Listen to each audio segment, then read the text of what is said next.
Allez, aujourd'hui, nouveau vlog. Qu'est-ce qu'on va faire aujourd'hui? Eh ben, on va parler comment bien choisir son string pour pas avoir les fesses irritées quand on roule. Tu sais qu'on en a carrément rien à branler de ton string, hein. Ouais, mais je pense que c'est un sujet intéressant. Ouais, non, mais on s'en fout. Aujourd'hui, on remonte la boîte. Alors, casse pas les couilles. Va bosser. Ouais, bon, bah, je vais bosser. Allez, barre-toi. Bon, ouais, c'est ça, ouais. Avec toutes ces conneries, on va attaquer le remontage de la boîte. Donc la boîte, pour la vérifier, j'en reparle parce que c'est quand même relativement important. Donc les choses qui sont essentielles à regarder, c'est ces petits crabos là, comme je l'ai dit la dernière fois. Donc regardez qu'ils ne soient pas ébréchés. Pareil à l'intérieur là, pareil à l'intérieur ici là. Regardez que les petits carrés ne soient pas ébréchés. Et tous les petits pignons, qu'ils n'aient pas de marque ou pas de déformation. Je te mets le lien dans la description, il y a un site, Husqvarna, KTM, bon c'est pareil, microfiche.net. Donc si tu as un doute dans le sens, par exemple pour les petits ressorts des fourchettes ici, dans quel sens ils vont, dans quel carter ils vont, donc tu regardes sur microfiche.net et tu as toutes les dernières infos et tu as toute la vue éclatée, ça te donnera le sens de montage. Au préalable, ce qu'on a fait, on a nettoyé les carters, donc le plan de joint ici, tout nickel hein, les gars, faut pas hésiter à bien y frotter dessus, parce que si tu as pas un plan de joint nickel, moi je suis pas un grand fanat de la pâte à joint, après ça se bloque de partout. C'est dégueulasse, ça dégueule, c'est pas beau du tout. Donc moi je remonte pas la pâte à joint, à part pour ceux qui ont des japonaises, vous êtes obligés de remonter les carters à la pâte à joint. Donc voilà, là on a un joint, on va en profiter avec mon joli support que je me suis fait. Donc voilà, je l'ai fait en 2 heures, les soudeurs et tout, vous en voudrez pas, j'ai fait ça à l'arrache, ça fait très bien pour faire le moteur. Donc voilà, les plans de joint toujours nickel. Ici on a un joint intercarter, donc on va s'en servir, on va le poser. Donc d'abord je vais te montrer comment la boîte se rentre. Donc on rentrera d'abord la boîte. Après je te montre la bague pour le vilebrequin. Pour tous ceux qui ont des KT, il faut baguer le vilebrequin pour le roulement à rouleau côté allumage. Et après je te montre comment on monte le vilo et comment on ferme les carters. Et d'abord, avant de procéder au remontage de la boîte, on va lubrifier les roulements. Donc c'est important. Donc tu prends de l'huile de boîte pour les roulements de boîte et tu prends de l'huile moteur pour les roulements de vilebrequin. Donc tu en déposes dessus, tu les fais tourner pour bien les lubrifier, c'est important pour pas avoir un démarrage à sec. Ensuite pour la boîte c'est très simple, arbre primaire, tu regardes, tu as 2 fourchettes ici. Les 2 fourchettes tu peux pas te tromper, les pions faut qu'ils aillent dans le sens du barillet. Le barillet se trouvant ici, tes 2 pions, il faut que ça aille dans le sens, donc tu peux pas te tromper. Ce qu'on fait, on retire l'axe qu'il y a pour les fourchettes.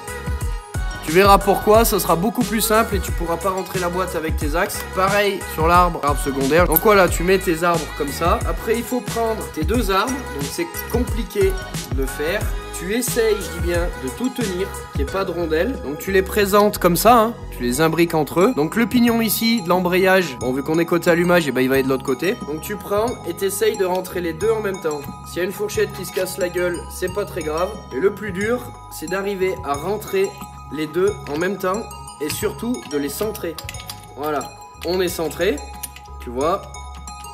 Tu regardes par dessous si c'est bon. Là, en l'occurrence, c'est bon. Après, tu prends tes axes, tu les nettoies parce qu'il y a toujours un peu de merde qui y reste. Tac, tac.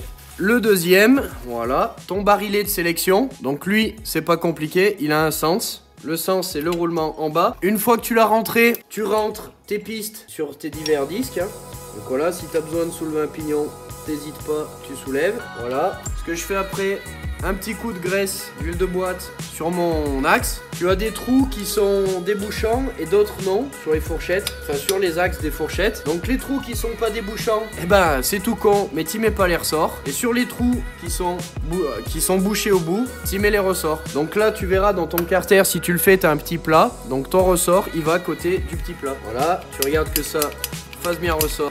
Ah ouais mec. On a nos trucs, tu regardes que ça tourne bien librement, donc voilà. Le vilebrequin au frais, la bague tu la chauffes, ça la dilate et après tu rentres ça dedans tout ensemble. Et ça fera nickel. Donc comme tu as pu le voir, pas besoin de marteau pour rentrer la bague. Voilà, la magie du chaud-froid. Donc pour tes roulements de vélo, tu mets un peu d'huile à l'intérieur, histoire que ça lubrifie bien comme il faut la chose. Voilà. Après, la seconde étape, tu chauffes très légèrement, parce que moi j'ai déjà mis les joints spi derrière, donc tu chauffes juste pour le mettre à température ambiante. Bon ici ça caille à mort, il fait -2. Donc tu vois, tu fais quelques tours de chauffe ici, tac, tu prends ton vilebrequin, donc côté embrayage là du coup, tu le prends, t'essayes d'arriver bien droit, et normalement ça rentre tout seul. Voilà. Là le vilebrequin est lié. Allez, on va poser le joint. Donc tu vois, ton joint il est central.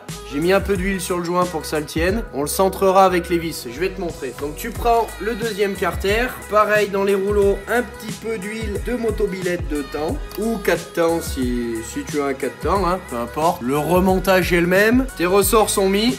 Tu prends ton demi-carter. Là, moi, j'ai mes vis pour me centrer ici, ça fait nickel. Alors, des fois, cette étape, elle est un peu longue et un peu chiante. Je te l'accorde. Donc, voilà, t'essayes de centrer grosso merdo la boîte, hein, parce que c'est toujours elle qui fait chier pour la rentrée. Donc, t'essayes de regarder. Moi, je te mets ça en timelapse, du coup.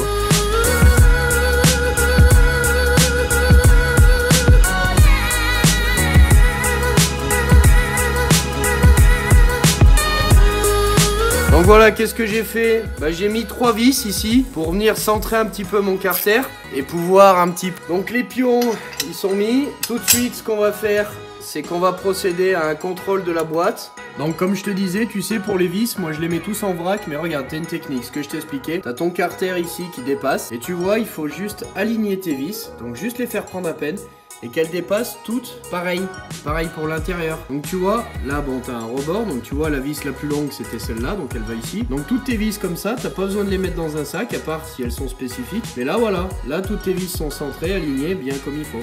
Donc on va procéder déjà à juste serrer 2 vis ici, avec le barillet de sélection, et on va passer toutes les vitesses, voir si toutes les vitesses passent. Ça serait con de finir de remonter le moteur, d'aller sur ton circuit et tout, te dire nickel je vais rôder, et qu'aucune vitesse ne passe. Donc ça c'est hyper important à faire.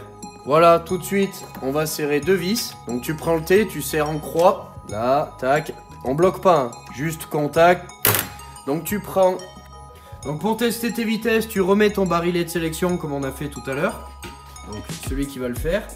Donc pour les tester, tu prends ton pignon de sortie de boîte de l'autre côté. Voilà, tu l'attrapes et tu le tournes. Attends, je vais essayer de tout faire sans faire bouger la caméra. Voilà, tu le fais. Voilà, là, ça tourne. On est en bas. Là, on est en première. Tu mets un coup de clé. Tac, t'entends le clic. Voilà, tu vois, je peux tourner mon arbre de boîte du côté pignon, mais pas celui de l'embrayage. Ça veut dire qu'on est au point mort. Après, là. Alors, si ça veut pas passer, tu l'aides avec le pignon. Tu fais tourner un petit peu. Donc voilà. Là. Deuxième. Troisième. Quatrième. Cinquième. Et sixième. Et il n'y en a plus. Donc pour la suite du moteur, moi je me remets au point mort. Voilà, ici. Donc voilà, toutes mes vitesses. On peut passer au remontage complet du moteur, serrer tous les vis de carter. Et après, on pourra passer à la suite.